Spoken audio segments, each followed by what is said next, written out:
সবাইকে স্বাগত জানাচ্ছি এইচকে মাসুদ চ্যানেলে।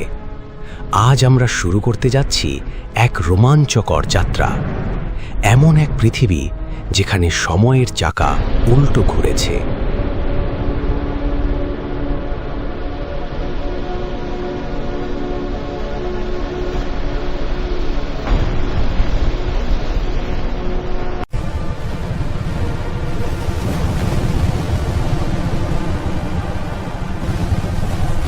যেখানে আদিম হিংস্রতা আর আধুনিক বিজ্ঞানের লড়াই শুরু হয়েছে। মাইকেল ক্রিকটনের কালজয়ী মহাকাব্য জুরাসিক পার্ক।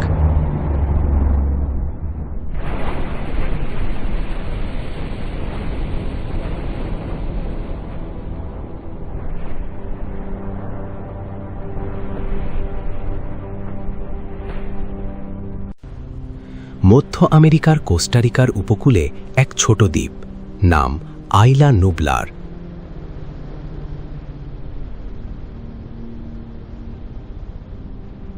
সমুদ্রের নোনা বাতাস আর ঘন রেইন ফরেস্টের নিস্তব্ধতা ভেঙে একটি ছোট মেয়ে চিৎকার করে উঠল।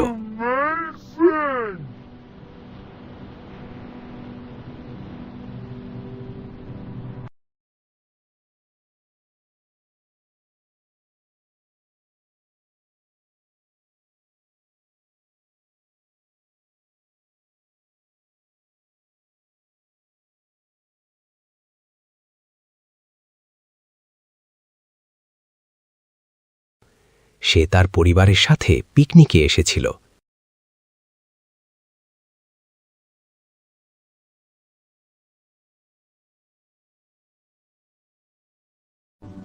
These grapes are so sweet. Here's some juice, sweetie. Thank you, Mommy.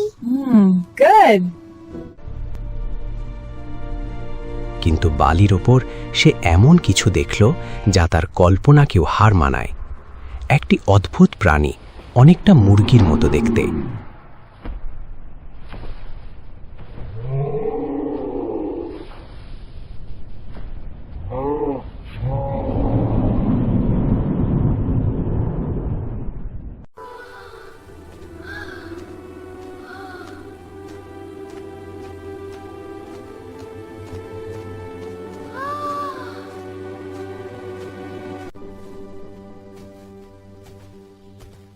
কিন্তু তার চলাফেরা টিকটিকির মতো।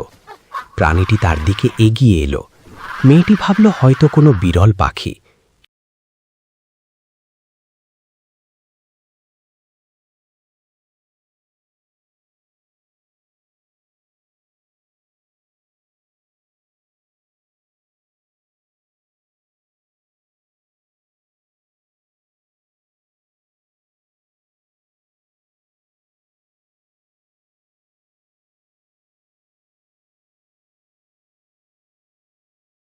কিন্তু মুহূর্তেই সেই প্রাণীটি তার ধারালো দাঁত দিয়ে মেয়েটির হাতে কামড় বসাল। হাসপাতালে নেওয়ার পর ডাক্তাররা অবাক হয়ে গেলেন। এই কামড়ের দাগ কোনো পরিচিত প্রাণীর নয়। ল্যাব টেস্টে বেরিয়ে এলো এক অদ্ভুত লালার নমুনা। Incredible! These details are magnificent. Let's clean this rib to see the texture. A perfect specimen. Is everything in place? Yes, all preparations are complete. And the containment? It will hold. Proceed. The pattern here matches the saliva analysis. We can confirm that.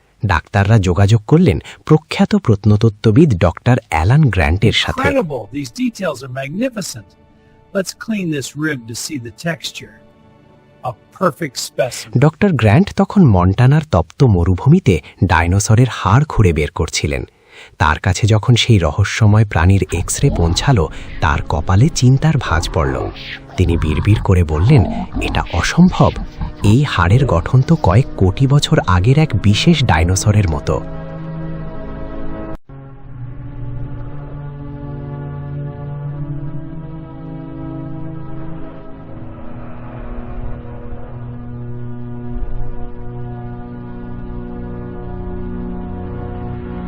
Listen, we have to talk about this now. If we don't act soon, it could all fall apart. Please trust me on this. ঠিক সেই সময় সেখানে উপস্থিত হলেন এক ধনাঢ্য বৃদ্ধ, জন Hammond, ইনজেন নামক এক রহস্যময় কোম্পানির মালিক। তিনি গ্র্যান্টকে এক অদ্ভুত প্রস্তাব দিলেন।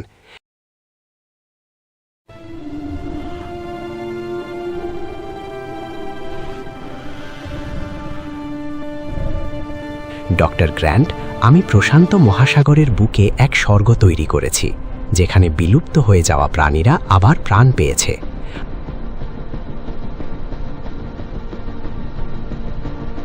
আমি চাই আপনি এবং আপনার গণিতবিদ বন্ধু ডক্টর ইয়ান ম্যালকম সেখানে গিয়ে আমার এই প্রজেক্টের নিরাপত্তা যাচাই করবেন।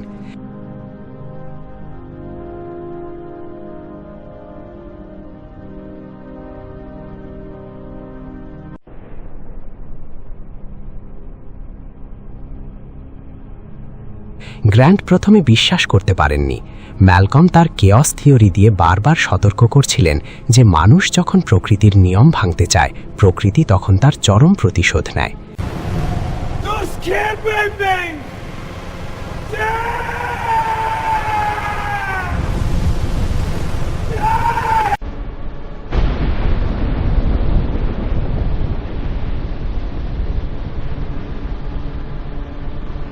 কিন্তু হ্যামন্ডের জেদ আর অঢেল অর্থের প্রস্তাব তাদের বাধ্য করল সেই রহস্যময় দ্বীপের দিকে রওনা হতে।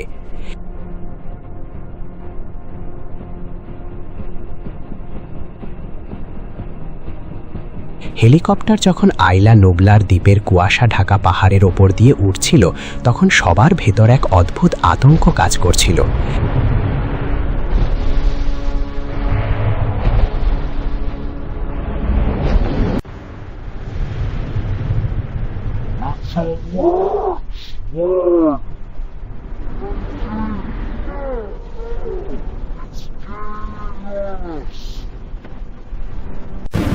It's coming right for us!